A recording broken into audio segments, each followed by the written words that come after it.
Bonjour à toutes et à tous, donc bienvenue dans cette nouvelle session Lyon Data Science sur Twitch. Pour ceux qui ne connaîtraient pas cette association, donc Lyon Data Science est la première association lyonnaise qui aborde des sujets autour de l'IA et du machine learning lors des meet-up mensuels. Et je tiens donc à les remercier de m'avoir accordé ce créneau pour partager avec vous un retour d'expérience sur l'industrialisation ML. Je tiens aussi à remercier les sponsors de cette association qui sont Datalio, Data Galaxy, Esker et Upfluence. Donc tout d'abord, je vais me présenter rapidement. Je m'appelle Saifeddin Benkabou et je suis consultant data chez Ipon Technologies. Donc Ipon est une boîte de conseil spécialisée dans l'écosystème Java, Cloud, DevOps et Data. Et moi, je fais partie du pôle data de l'agence lyonnaise et j'accompagne mes clients sur les sujets ML et notamment l'industrialisation, que ce soit dans le cloud, donc par exemple dans AWS via le service managé SageMaker ou en premise directement dans l'infrastructure du client. Et aujourd'hui, je vais partager avec vous un retour d'expérience sur une mission qui a duré à peu près 3 mois sur le déploiement des modèles de machine learning via la conteneurisation dans la plateforme OpenShift. Donc dans un premier temps, je vais aborder le contexte de la mission qui était un peu particulier et, les différents acteurs impliqués dans ce projet. Et j'en profiterai pour faire un rappel sur les bases de l'apprentissage automatique. Donc je sais que la majorité d'entre vous, c'est des data scientists et c'est assez évident pour vous, mais sachez que il y a parmi nous aussi des devs, des ops, des architectes qui, eux, se voient souvent impliqués dans des projets d'industrialisation et souvent ça bloque faute de communication, donc on va essayer de voir comment pallier ce problème. Ensuite, je vais aborder la notion des pipelines et l'encapsulation des pré-traitements et la notion du modèle augmenté, modèle complet qui sont livrés par les data scientists. Donc les pipelines, c'est des outils très très puissants qui, au-delà de permettre aux data scientists d'être productifs dans la phase d'apprentissage, ils facilitent davantage la mise en production des modèles et évitent souvent tout ce qui est violation des données dans la phase de test. Ensuite, je vais présenter l'architecture Model as Service que nous avons mise en place et implémentée dans la plateforme OpenShift. Et c'est l'occasion alors d'introduire l'ensemble des outils que nous avons utilisés, donc que ce soit de la containerisation via Docker, l'orchestration via Kubernetes par OpenShift ou ou le versionning des modèles donc dans l'outil Nexus.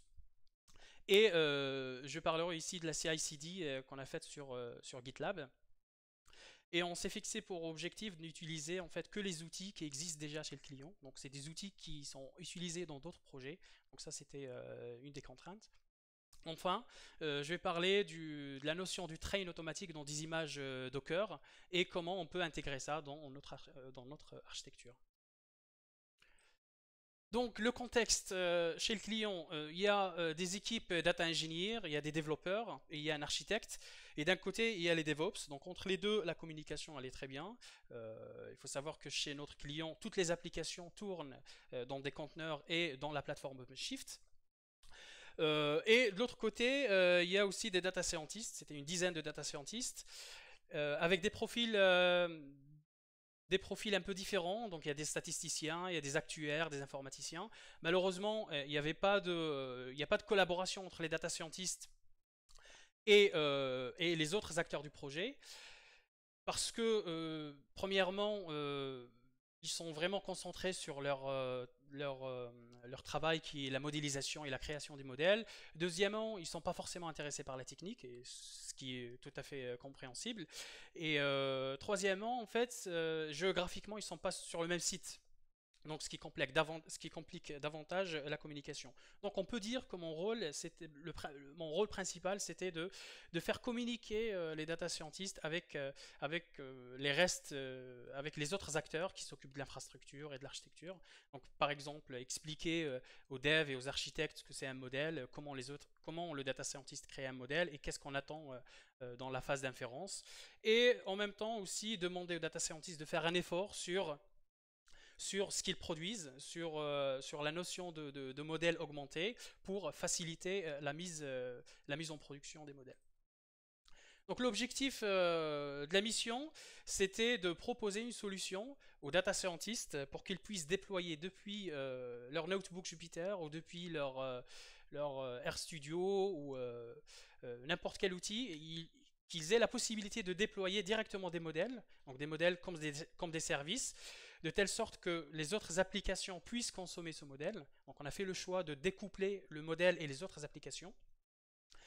Ça a un inconvénient de localité, donc il y a une latence, mais ça a l'avantage que le modèle est indépendant de l'application, donc on peut faire des mises à jour du modèle sans impacter les applications.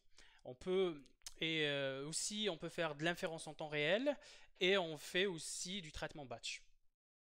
Techniquement, les data scientists avec qui j'ai collaboré, donc ils utilisent des méthodes de machine learning traditionnelles, donc on est sur du ML classique. Il y a des modèles supervisés, des modèles non supervisés, de la détection d'anomalies, des clustering, à peu près une soixantaine de modèles à déployer, et on utilise des données tabulaires. Donc il y avait des données temporelles, mais c'était déjà pré-traité ailleurs. Donc, comme je l'ai dit, l'ensemble des modèles sont entraînés par des données tabulaires. Donc, une donnée tabulaire, c'est quoi? C'est simplement l'équivalent d'un fichier CSV ou d'une table SQL. Donc, en ligne, on a les clients, les sociétaires. Donc, nous, ce qu'on appelle une observation, une ligne, une unité statistique. Et en colonne, on a la notion de dimension, de variable, de futures. Et ça peut avoir plusieurs caractères. Ça peut être de plusieurs types, donc string, float.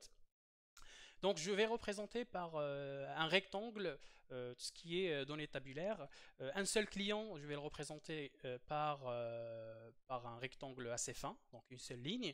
Et on peut remarquer que ces mêmes clients, on peut les représenter différemment. Donc les identifiants restent les mêmes. En revanche, les valeurs changent. Par exemple, ici, si on a la situation familiale avec un string, donc marié, divorcé et veuf, là, on va le représenter avec trois variables binaires.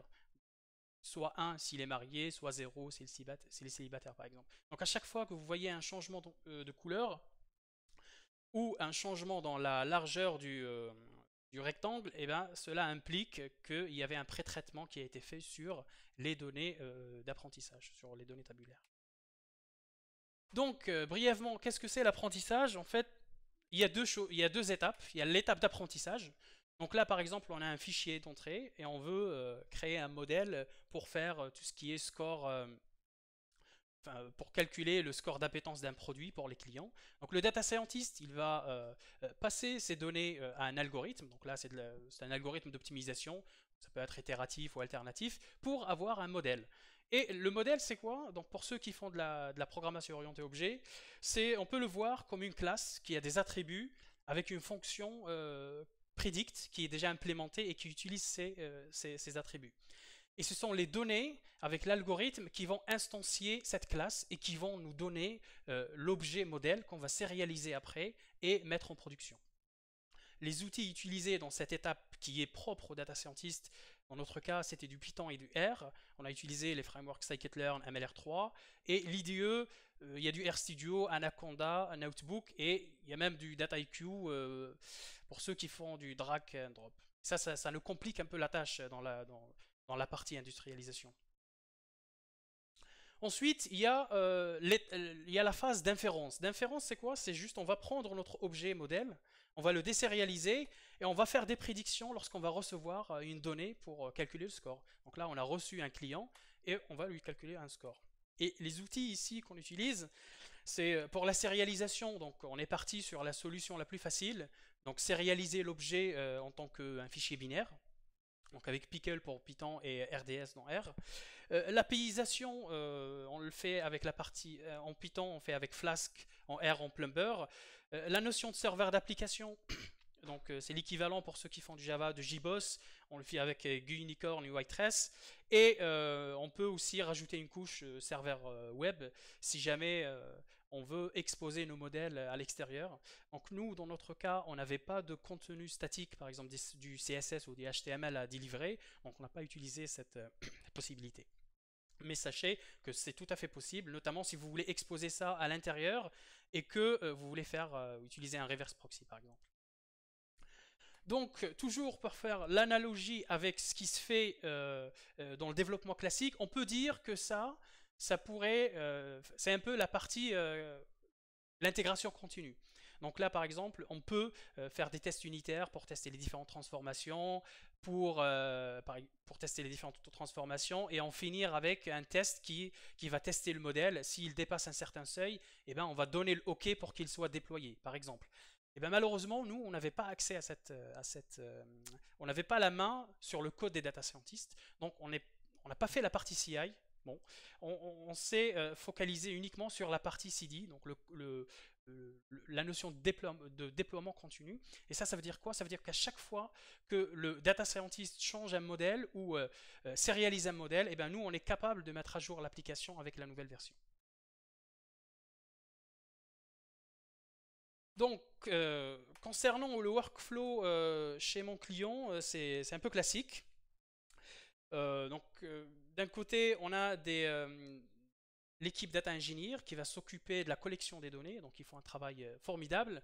Donc là, vous avez plusieurs sources, du JSON, des données qu'on peut requêter via des API, des data warehouse. Donc l'objectif, c'est de filtrer, de faire des jointures, de faire des agrégations pour fournir des données propres. Et quand je dis des données propres, ça ne veut pas dire des données qui ne contiennent pas des valeurs manquantes, par exemple. Et ces données propres, en fait, avec la représentation rouge, c'est là où le data scientist va commencer son travail pour créer le modèle. Et c'est aussi les données que vont utiliser les applications qui vont consommer le modèle. Sauf que moi, j'ai pas dit que le data scientist, il va pas directement utiliser son algorithme sur les données rouges ou sur les données propres pour créer son modèle. Il va faire pas mal de pré-traitements orientés data science. Donc il va peut-être faire de l'imputation des données, donc ça veut dire remplacer des valeurs manquantes s'il existe. Normaliser ou remettre à l'échelle certaines variables et encoder par exemple les variables catégorielles. Donc là, j'ai changé la couleur parce que les données ont changé de représentation. Par contre, les clients restent les mêmes. Ensuite, il va peut-être faire une étape de réduction de dimensionnalité pour réduire le nombre de variables ou de colonnes. Et c'est uniquement à ce moment-là qu'il va décider d'utiliser son algorithme pour créer le modèle. Ensuite, lorsqu'il va créer le modèle, il va sérialiser le modèle. Et c'est là où ça se complique. Pourquoi? Parce que nous, on ne sait pas comment faire ça. Si vous donnez ce modèle sérialisé à quelqu'un pour l'exposer en API, eh ben, les applications qui vont utiliser ce modèle, ils vont envoyer des données de type rouge. Or que le modèle, on voit bien qu'il a été utilisé qu'il a été appris ou qu'il a été instancié avec des données vertes.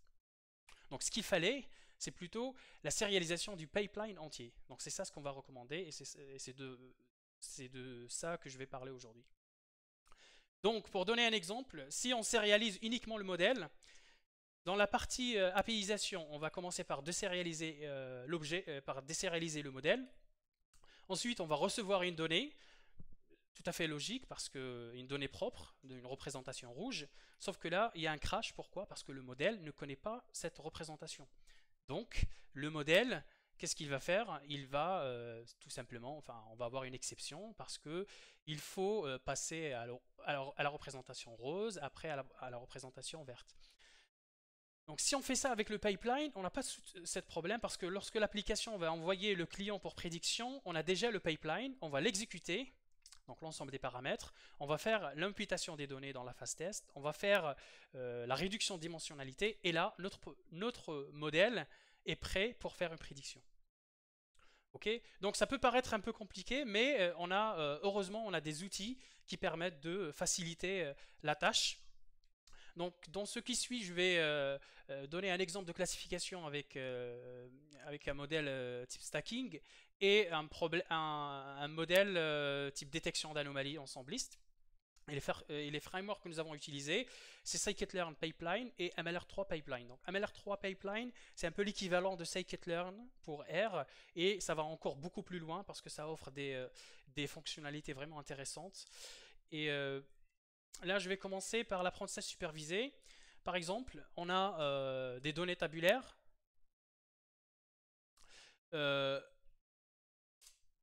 On a des données tabulaires, donc des clients, par exemple d'un assureur ou de la banque. Ils me disent que le son est faible, donc je vais augmenter un peu le son. Est-ce que ça va maintenant? Tu me diras, Anil.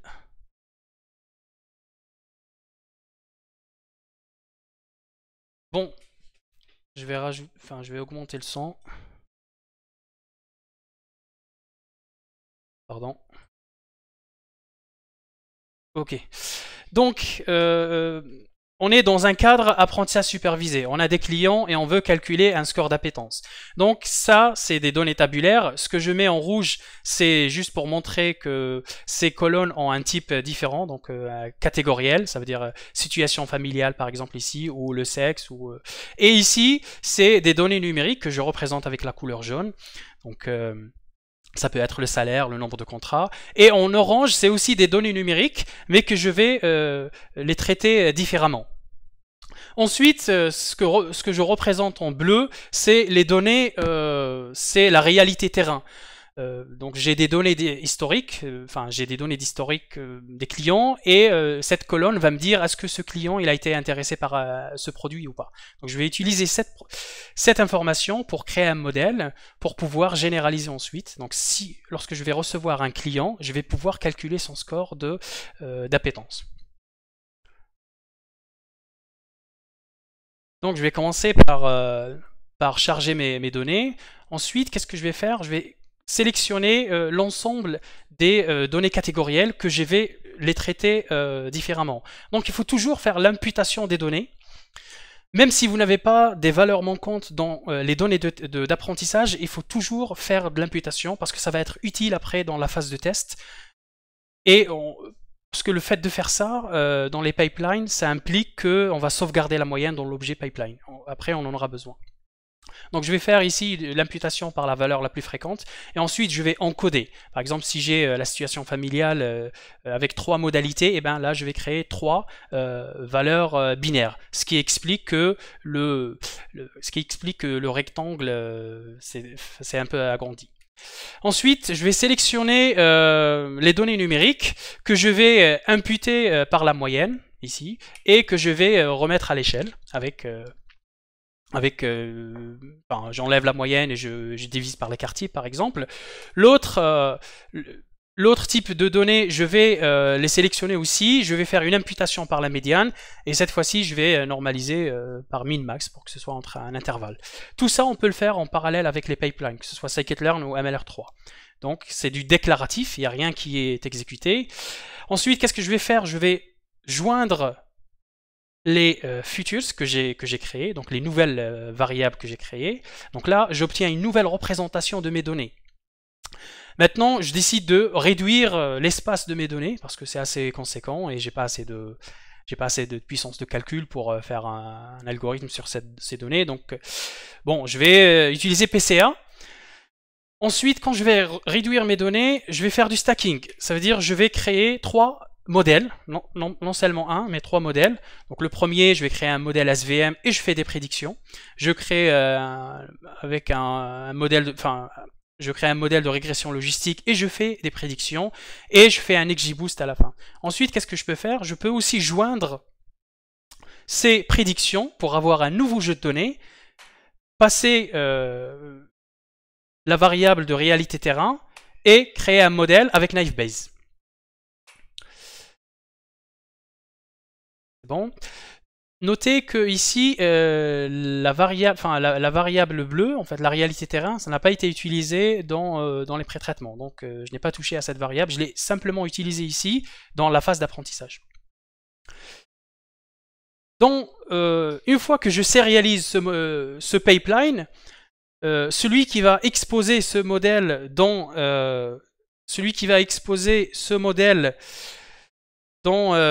une API, il va commencer par le désérialiser, et quand il va recevoir une donnée, donc vous vous rappelez, la donnée originale c'est du bleu, c'est du rouge, jaune et orange, on va pouvoir exécuter le pipeline. Donc là, on va faire tout ce qui est imputation, on va faire des jointures, on va faire du PCA, ensuite on va faire des prédictions, on va obtenir des prédictions par SVM, par régression logistique et par XGBoost. On va joindre aussi toutes ces prédictions et on peut passer enfin au modèle principal qui est Naive Bayes. Donc là, il n'y a aucun problème. Un autre exemple d'apprentissage non supervisé, là on n'a pas de réalité terrain, ce qui nous intéresse c'est de détecter les clients qui ont un profil anormal. Donc là à base de distance, on va dire que les clients qui se trouvent à une certaine distance du reste, ben, on peut les considérer comme des clients anormaux. Donc toujours en rouge les données catégorielles et en jaune les données numériques. Donc pareil que pour l'apprentissage supervisé, sauf que ici je ne vais pas utiliser la réalité terrain, je suis en non supervisé. Donc je commence par sélectionner les variables catégorielles, je fais l'imputation par la valeur la plus fréquente et je fais l'encodage. Ensuite, je vais faire la sélection des données numériques ici. Je fais l'imputation par la moyenne et je remettre à l'échelle mes variables. Je fais une jointure ici. Ensuite, je réduis cette fois-ci par SVD ou par PCA. Je fais du stacking aussi. Donc, je passe mes données à un détecteur, donc là, ou un classe SVM. Ici, je crée un autre modèle Isolation Forest et ici, je fais du LOF.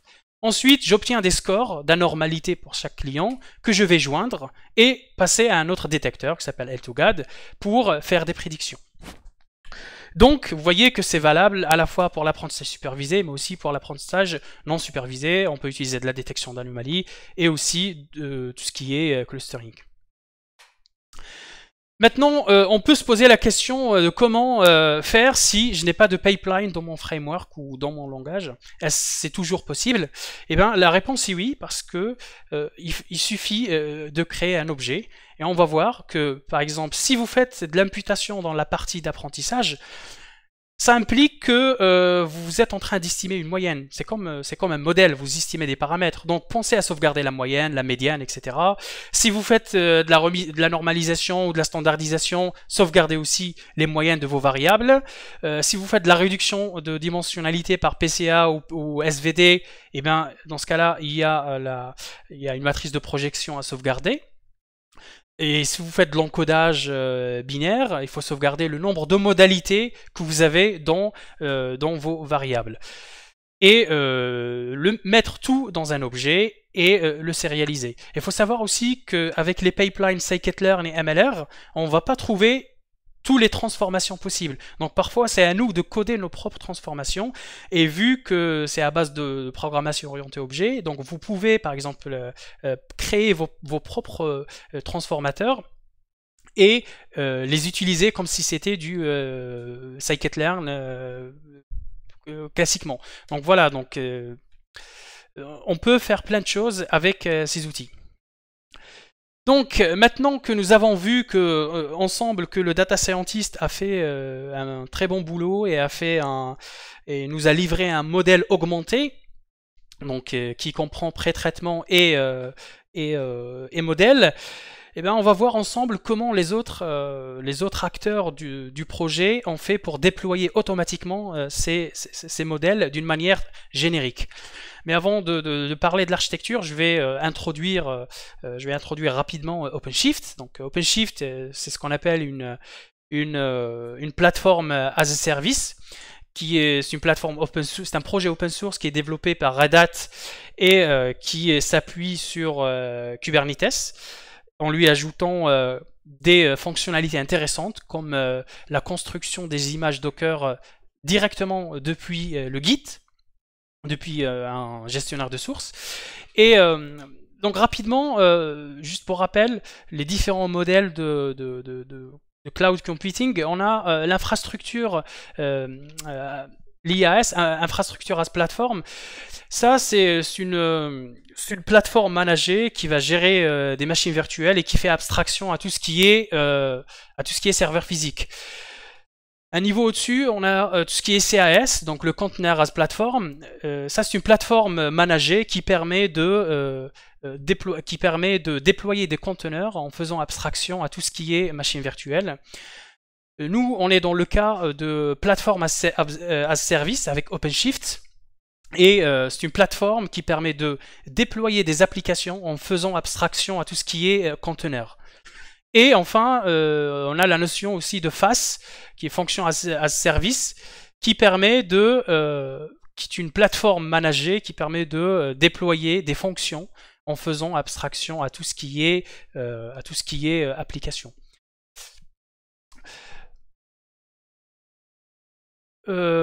Donc, lorsqu'on parle d'OpenShift, il faut parler de la containerisation. Et parmi les outils qui existent, on a Docker, qui est une technologie libre qui permet d'empacter et de packager nos applications avec leurs dépendances et les mettre dans un conteneur isolé, ce qui fait que cette application peut être déployée un peu n'importe où. Donc on peut la déployer dans une VM, on peut la déployer dans un serveur, dans le cloud, peu importe. Et c'est assez intéressant. Par exemple, si on a un modèle et qu'on veut l'exposer avec Flask en Python, si on n'utilise pas Docker, eh bien, il faut demander à l'administrateur système d'installer Python, d'installer la version scikit-learn 0.22 ou 0.20 et d'installer quelques packages. Et ça devient vite compliqué, surtout si on utilise aussi R, parce que tout le monde ne connaît pas R. Et nous, dans notre cas, on a 60 modèles. Et chaque modèle, il utilise des versions différentes. Donc c'est un peu différent. Donc la seule condition, c'est d'avoir Docker installé dans le host qui va héberger notre application. Ce qui rentre en jeu après, c'est la notion d'orchestration des conteneurs. Donc c'est des technologies qui existent comme Docker Swarm ou Kubernetes et qui permettent de déployer par exemple automatiquement des conteneurs, de gérer la montée en charge, de définir la stratégie de redémarrage des applications pour faire du blue-green par exemple deployment ou pour avoir plusieurs versions de modèles. Par exemple, nous, on peut créer une application Docker, enfin une image Docker et lancer cette application manuellement avec Docker Run, mais c'est pas faisable en fait si on a plusieurs conteneurs à manager. C'est pour ça qu'on utilise cette technologie d'orchestration. Ce que vous voyez ici en rose, c'est la notion de pod, donc c'est une notion propre à Kubernetes. Dans un pod, c'est une unité logique qui va regrouper plusieurs conteneurs. Donc nous, on a fait l'objet d'utiliser un conteneur par pod. Mais vous pouvez tout à fait faire plusieurs conteneurs dans un pod. Par exemple, on peut imaginer un conteneur qui va faire le pré-traitement en SparkML et ensuite un conteneur qui va héberger le modèle XGBoost, par exemple. Enfin, OpenShift rajoute une couche, certains outils qui facilitent la prise en main de Kubernetes. Par exemple, ça rajoute la notion d'intégration avec les gestionnaires de sources, Git. Et là, on peut par exemple créer automatiquement des images en passant par OpenShift sans créer par exemple des Dockerfiles, etc. Donc ça c'est très intéressant. On a la notion de de registry interne. Donc là c'est un peu l'équivalent de Docker Hub, mais c'est propre à OpenShift. C'est là où on va stocker nos images. Il y a les notions de pipeline, ça c'est propre au DevOps, et il y a tout ce qui est gouvernance et sécurité. Donc les images qui sont créées automatiquement par OpenShift sont conformes aux normes de sécurité de Red Hat. Donc, comme je l'ai déjà mentionné, en OpenShift, on trouve plusieurs objets supplémentaires à Kubernetes. Nous, ce qui va nous intéresser, c'est l'objet build configuration. Donc ça, cet objet est responsable de la construction de l'image Docker. Donc c'est lui qui va aller chercher les sources dans Git et va créer l'image Docker sans passer par un Dockerfile. Ensuite, il y a l'objet ImageStream. Donc ImageStream, c'est l'objet qui est responsable du stockage de notre image qui a été créée par le build config dans le registre interne de OpenShift. Ensuite, il y a l'objet deployment configuration qui est responsable du déploiement de notre application et qui va gérer le cycle de vie de notre application. Par exemple, comment gérer la montée en charge, si notre application tombe, et comment il faut la redémarrer, etc. Après, on trouve la notion de service qui est propre à Kubernetes et qui permet d'exposer notre application en interne dans le cluster, et la notion de route que rajoute OpenShift qui permet d'exposer, cette fois-ci, l'application via, qui permet d'exposer le service en HTTP. Donc nous, le modèle, on y accède via des routes. Donc, grâce au modèle, grâce au pipeline et au modèle augmenté que fournit le data scientist, on peut se permettre de créer des projets génériques. Des projets génériques pour faciliter le déploiement. Donc, concrètement, nous, on avait des projets Python et R. Dans le projet Python, qu'est-ce qu'on va trouver ? Dans le projet Git, on va trouver de la configuration OpenShift. Donc là, c'est des fichiers de configuration que le DevOps va faire. Donc il va configurer comment faire le build configuration, comment faire le deployment, comment faire l'image stream et comment et donner un nom à la route.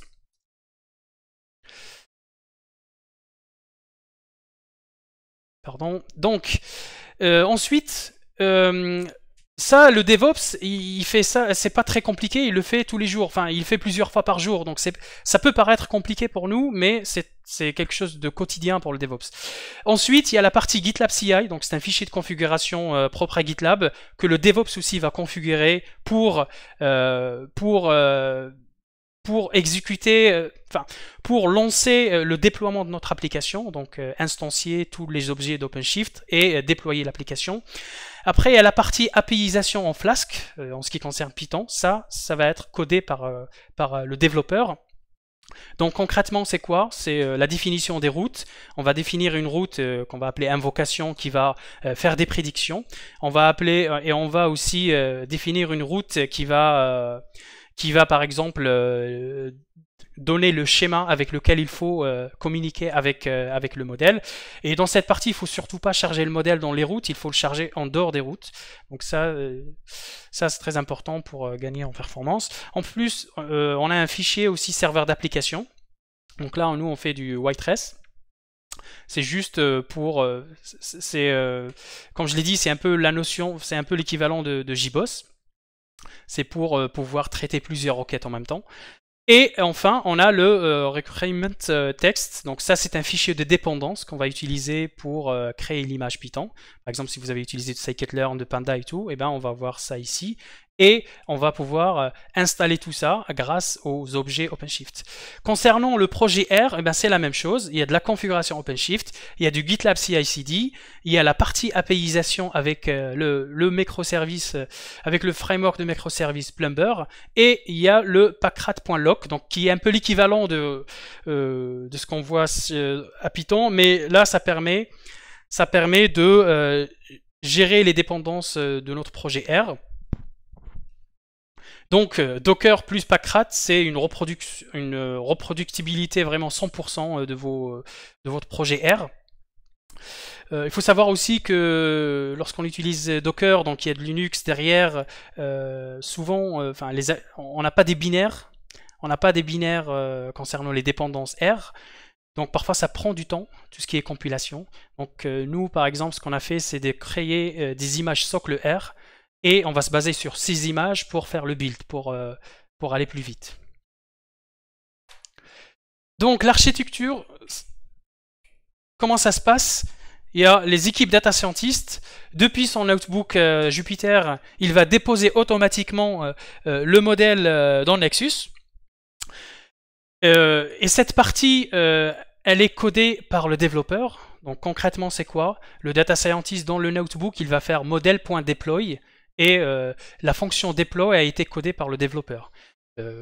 Derrière, c'est quoi? Il y a juste une requête qui va uploader le modèle sérialisé et va le déposer dans Nexus. Nexus, c'est un repo qu'on utilise pour mettre les dépendances. Par exemple, pour ceux qui font du Java, ils utilisent Maven. Souvent, on va stocker les dépendances ici. Donc, c'est des binaires. Et nous, on l'utilise aussi pour stocker le modèle. Donc, dès qu'il y a un modèle qui tombe dans Nexus, on déclenche automatiquement le pipeline GitLab CI. Donc on va demander à GitLab de lancer le workflow. Et dans le GitLab CI, qu'est-ce qu'il y a? Eh bien, il y a un job qui s'appelle build, qui va créer tous les objets OpenShift, donc qui va créer notre application. Ensuite, il y a le job deploy, il va déployer notre application, il va être disponible pour tout le monde. Donc cette partie, elle est faite par le développeur et cette partie, elle est faite par le DevOps. Donc le DevOps, qu'est-ce qu'il a à faire ici? Il va juste configurer Nexus, il va le mettre en écoute sur un dossier spécifique. Et dès qu'il y a un modèle qui tombe, eh ben, il va envoyer un webhook ou une requête post pour déclencher un pipeline ici.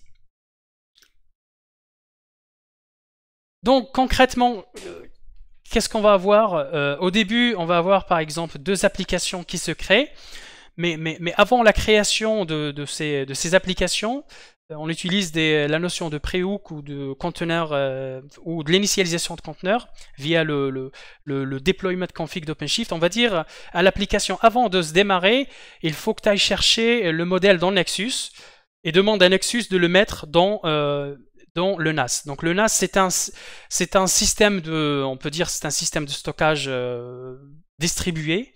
Nous, on n'a pas fait le choix d'inclure le modèle dans l'image. Donc il y en a qui le font. Nous, c'était juste parce que on voulait pas mettre des binaires dans les repos Git, et aussi le data scientist n'avait pas accès à notre GitLab, et surtout aussi pour rendre les images beaucoup plus légères. Donc une fois le modèle, par exemple, ça c'est le modèle Pickle et ça c'est RDS, une fois le modèle ici, eh bien, l'application peut le charger et peut commencer à faire des inférences via des requêtes HTTP. Donc là on voit la partie Flask, il y a la partie serveur d'application et il y a la partie HTTP. Et tout ça c'est dans un pod. Et comme j'ai dit, nous on est parti sur un conteneur dans un seul pod. Si jamais il y a une montée en charge et on a besoin d'autres applications, donc Kubernetes va ou OpenShift va automatiquement créer d'autres pods, et bien dans ce cas-là, le pod il va aller directement chercher le modèle dans le NAS, il ne va pas aller le chercher dans Nexus. Donc concrètement, lorsqu'on va déployer notre application, le modèle va être consommé par plusieurs applications, donc les applications Java, C# ou même en batch. Et on va leur renvoyer la réponse, donc ils peuvent envoyer soit du JSON, soit du CSV. Nous, qu'est-ce qu'on va faire après? On va envoyer ce qu'on a prédit dans un broker. Vous pouvez utiliser Kafka, Spark Stream, donc il n'y a pas de contraintes. Et derrière, on va balancer les données à un framework qui s'appelle DQ, qui a été open sourcé par AWS et qui permet de faire des tests unitaires sur les données. Donc on peut le configurer pour dire si la distribution change, ou s'il y a de nouvelles modalités, ou s'il y a beaucoup de valeurs manquantes, eh ben il faut faire des notifications. Donc là on peut, dès qu'on va détecter un changement dans les données, dans la distribution des données, on va notifier les data scientists, et dans ce cas-là on va faire du train manuel. On va leur envoyer un email, donc ils vont télécharger les données, ils vont explorer ça dans un notebook, et ils vont réentraîner leur modèle et ils l'envoient vers Nexus. Donc on va refaire la même chose. Mais on peut faire le train automatique. Le train automatique, ça consiste à ne pas communiquer avec les data scientists, de directement envoyer les données dans une image et l'exécuter dans OpenShift. Cette image, c'est quoi? Il y a du Python, il y a quelques frameworks qu'on utilise, scikit-learn ou MLR. On va demander au data scientist de nous donner le script qu'il a utilisé pour l'apprentissage. Donc éventuellement, il va le mettre dans le zip qu'il a envoyé dans Nexus. Et ce script, donc, il aura besoin de trois choses. Donc éventuellement les hyperparamètres et l'adresse où mettre le modèle et un lien vers les données. D'accord? Donc, cette image, on va la lancer, et c'est un conteneur qui n'a pas vocation à tourner à vie. En fait, elle va être exécutée le temps de l'entraînement. Donc, à la fin, qu'est-ce qu'on va avoir? On va avoir un modèle qui va être directement envoyé dans Nexus, et dès qu'il y a un envoi à Nexus, eh ben, on va redéclocher un pipeline à GitLab CI. Mais ça, c'est un peu dangereux. Pourquoi? Parce que si on fait une notification, c'est parce que il y avait une distribution, il y avait un changement de distribution dans les données. Et s'il y a un changement de distribution, c'est que certes, il faut réentraîner le modèle, mais souvent, il faut aussi changer le pré-traitement. Par exemple, si dans le script que le data scientist nous livre, il y a une partie de pré-traitement, eh bien, il va falloir aussi la changer. Par exemple, le cas le plus simple, vous avez une variable qui est normalement distribuée, avec le temps, elle va changer de distribution, et du coup, il faut adapter la manière de la normaliser ou de la remettre à l'échelle, par exemple. Donc, moi, je suis plutôt... Enfin, nous, ce qu'on préfère, c'est notifier les data scientists pour faire un train manuel, mais rien ne les empêche d'utiliser cette image pour exécuter le train sur d'autres machines et non pas sur leur machine, locale. Voilà, donc j'ai terminé cette présentation.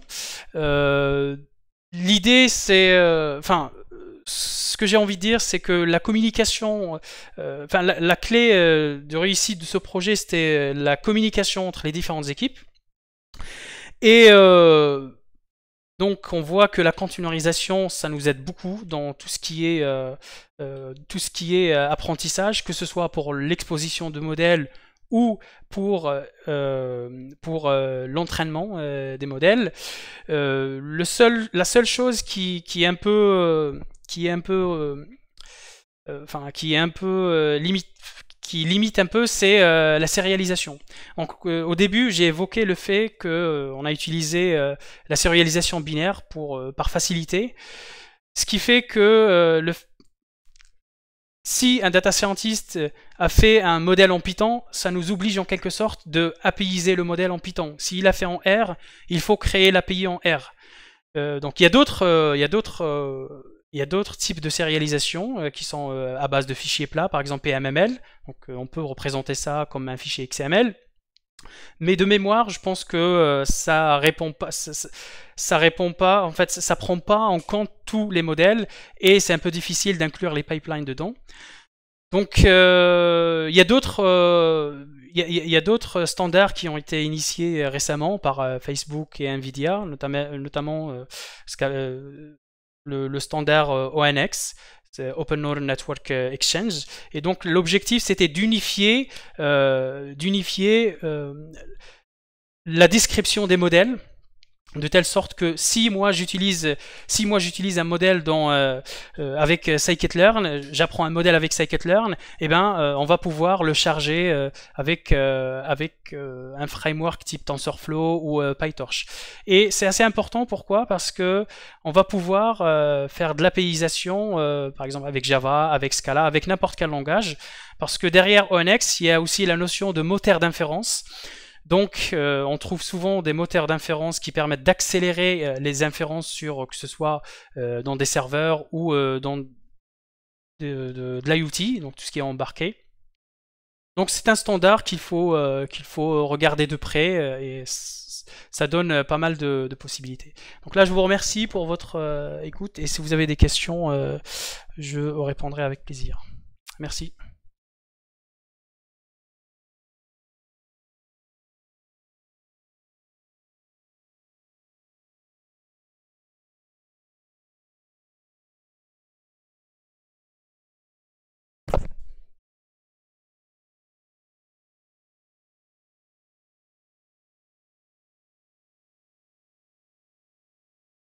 Il faut que je vois le chat. Okay.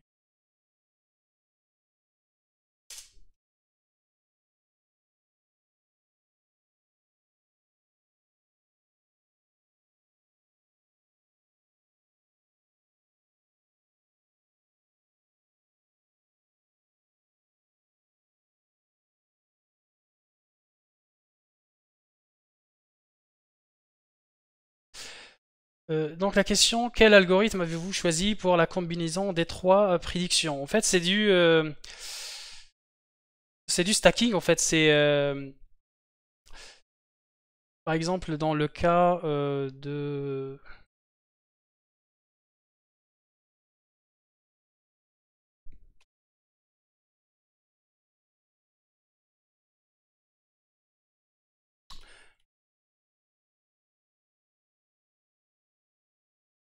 par exemple, ici, on fait des prédictions avec XGBoost, des prédictions avec la régression logistique, des prédictions avec SVM. Donc nous, ce qu'on va prendre, c'est simplement les prédictions. On va construire un nouveau jeu de données et on va appliquer un autre algorithme. Donc ça peut être du SVM.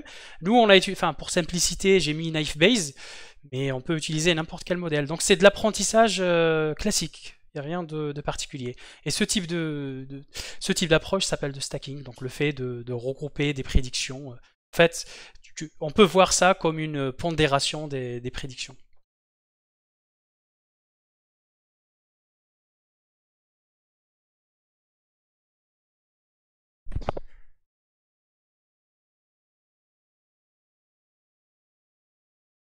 Alors, pourquoi utiliser R et Python? Parce que, comme j'ai dit, il y a plusieurs data scientists, c'était une dizaine.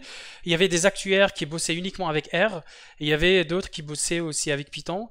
Donc, l'objectif, c'était pas de forcer les autres à utiliser de Python ou les autres à utiliser de R. Donc, on s'est adapté. Comme j'ai dit, on pouvait pas on n'avait pas accès à leur code. Ce qui fait que voilà, on s'est adapté. Avec la containerisation, c'est beaucoup plus facile. En revanche, ce qui est compliqué avec R, c'est qu'il est monothread. Donc, avec l'APIisation Plumber, en fait, dans R, on n'a pas la notion. En tout cas, on n'a pas beaucoup cherché. On n'a pas la notion de serveur d'application, ce qu'on trouve en Python. En Python, on peut utiliser Gunicorn ou Whitetress qui va jouer le rôle d'un JBoss. Par contre, en R, il va falloir gérer dans la partie APIisation le traitement en parallèle des requêtes. Donc, créer d'autres sessions R, etc. Donc ça, ce qui est un peu compliqué, c'est un peu long. Voilà. Ensuite, pour GFS, exactement, on peut gérer ça. On peut mettre du binaire dans GitLab LFS, mais mais ça peut répondre à notre problématique, mais ce qui était le plus handicapant en fait, c'était le fait d'avoir des images très faibles, parce que on peut avoir facilement des modèles qui font plusieurs mégas, voilà, nous on fait pas de deep learning, mais si jamais on commence à faire du deep learning, eh ben, les images peuvent avoir une taille importante. Et là, lorsque par exemple il y aura une montée en charge, et bien OpenShift il va créer plusieurs applications, et si l'image est assez importante, il va prendre beaucoup de temps. Donc c'est vraiment ça. Mais vous avez tout à fait raison, LFS c'est fait pour mettre du binaire dans GitLab.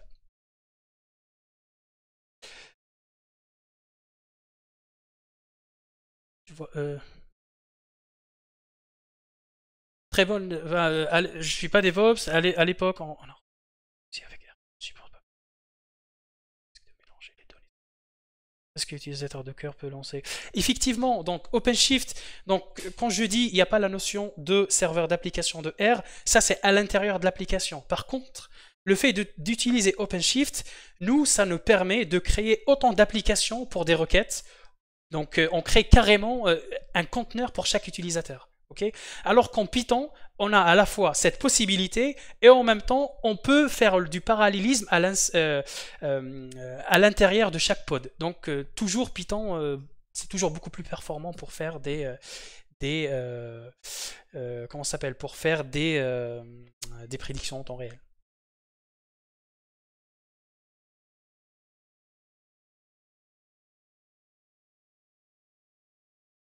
Est-ce que ça passe à l'échelle? Qu'est-ce qui passe à l'échelle? Bon, qu'est-ce qui passe à l'échelle? En fait, si on fait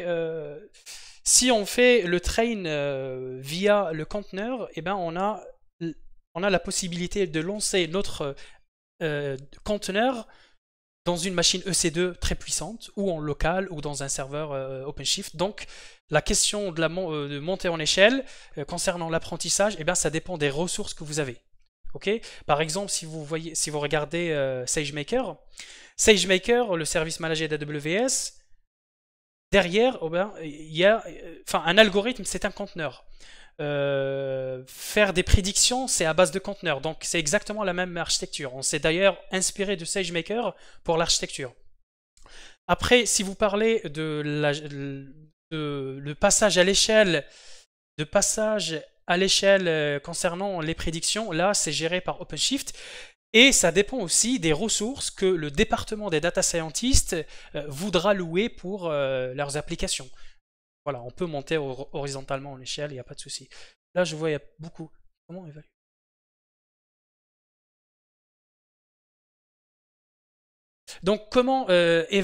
Donc, comment évaluer le changement de distribution? Donc, le changement de distribution, on utilise le framework DeepQ, donc qui utilise des techniques, par exemple, on peut faire des techniques de détection d'anomalies, mais on peut utiliser des techniques de traitement de signal à type de QSOM. On peut considérer les données comme une série et de détecter le changement avec le temps. On suppose qu'il y a une distribution et avec le temps, cette distribution a changé. Donc QSOM, qui est un algo très simple, permet de répondre à ces questions. Là, je vois les questions sur quel algorithme, donc ça, Répétons. Est-ce que ça passe à l'échelle? Comment vous évaluez le changement de distribution? Juste des écarts à la moyenne ou des méthodes beaucoup plus complexes? En fait, la détection de changement, on l'a fait via le framework DeepQ. On peut créer nos propres scripts, on peut demander aux data scientists de créer ses propres scripts. Donc, on peut utiliser des méthodes de détection d'anomalies classiques. Dès que, par exemple, une donnée commence à s'éloigner, par exemple, de la moyenne à l'écart type, on peut dire que voilà, on commence à avoir un changement. Et après, il y a la notion aussi d'évaluation des feedbacks. Nous, pour le moment, on n'avait pas de feedback. On peut tester la performance du modèle et notifier le data scientist quand la performance décroît. Mais c'était quoi la... Après, ce qu'on peut faire aussi avec DQ, c'est l'utilisation des assertions. Par exemple, dès que tu remarques qu'il y a des nouvelles modalités dans une variable, ou dès que l'histogramme d'une variable change, eh ben, tu fais une notification. Voilà. Donc c'est vraiment un framework complet il va falloir vraiment voir de près pour améliorer toute cette partie de gestion de feedback et de changement de distribution.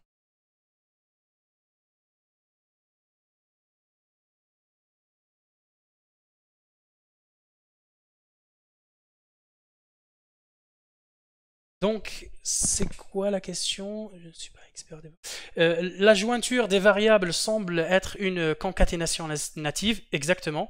Cela ne biaiserait pas la méthode, le modèle si les espaces de description sont très hétérogènes. Oui, exactement. En fait, ce que j'ai montré ici, c'est pas exactement les modèles qui sont en prod, c'est juste pour montrer que avec les pipelines, on peut faire n'importe quoi, enfin, on peut faire n'importe quel pré-traitement, on peut faire un modèle, on peut l'utiliser comme étape de pré-traitement. Voilà, mais vous avez tout à fait raison, si on change d'espace, c'est normal que le modèle risque d'être biaisé. Oui, L2GAD, donc c'est un algo que nous avons publié il y a un certain temps sur la détection d'anomalies. Voilà. Oui, c'est ça, je sors mon algo.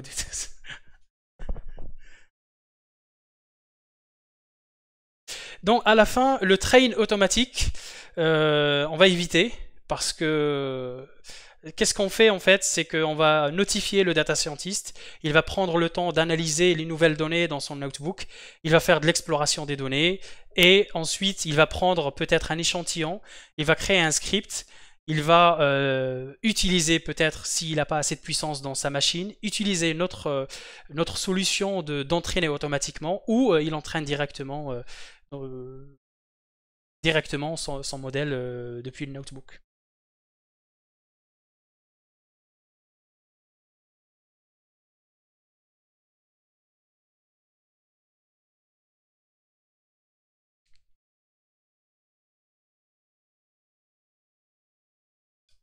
Quelle était la place du train? C'est bon, j'ai répondu à cette question.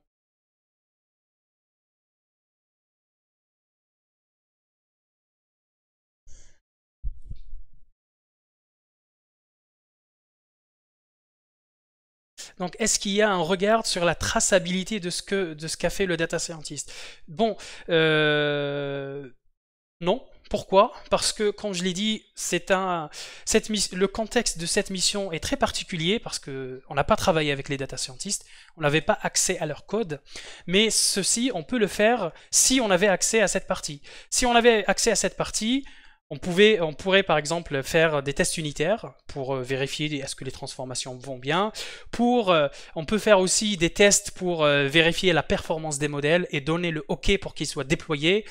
On peut aussi vérifier en termes de sécurité, est-ce que la sérialisation correspond vraiment à ce qu'a envoyé, le modèle. Donc non, il n'y a pas de traçabilité de ce qu'a fait le data scientist parce que le contexte ne le permet pas. Mais il y a un autre point aussi, c'est que il y a un autre point intéressant, c'est que lorsqu'on va mettre le modèle dans le Nexus, Donc il va être référencé, c'est comme une dépendance quelconque. Ce qu'il faut peut-être rajouter, c'est de stocker les modèles, stocker les métadonnées du modèle, les informations. Par exemple, ce modèle s'appelle modèle XGBoost, qui a été développé par le data scientist numéro 1, qui a été appris avec tel paramètre, tel paramètre. Donc on peut créer un document par modèle et mettre ça dans une base de documents telle que MongoDB. Et après, on va pouvoir faire du monitoring du modèle. Par exemple, le chef data scientist, il va pouvoir consulter cette base de données pour savoir quel est le data scientist qui fait le plus de modèles, qui ont beaucoup plus de performance, etc. Et pour revenir en arrière, parce qu'on peut aussi sauvegarder, enfin, on peut aussi stocker l'information selon cette modèle, il a été appris avec ce jeu de données, avec tel paramètre, ça a pris tel temps et ça a généré telle performance. Oui. Voilà. Merci Anil pour la référence vers l'algo. Donc si vous n'avez pas d'autres questions, je vous dis à très bientôt et merci encore. Et quelle est la place de BI dans ce framework? Eh bien, la place de BI, nous, si vous avez remarqué, on n'a pas fait de post-prédiction. Le modèle, il fait juste les prédictions. C'est aux applications qui vont consommer ce modèle, c'est à ces applications de faire le post-traitement. Donc il y a des applications BI qui vont requêter notre modèle pour avoir des prédictions. Voilà, donc nous on s'occupe pas de cette partie.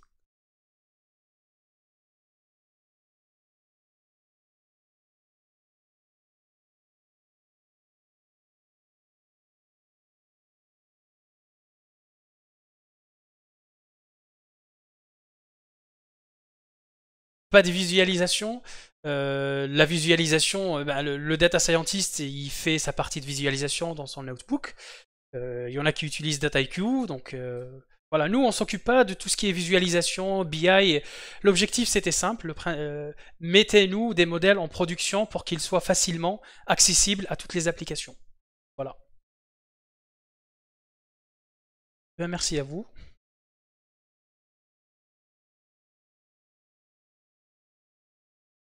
Donc si vous n'avez pas d'autres questions, je vais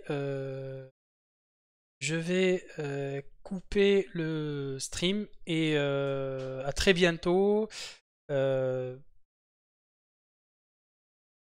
un autre meet-up lié en data science. Donc n'hésitez pas à les contacter si vous voulez faire des talks ou ils répondent généralement assez vite.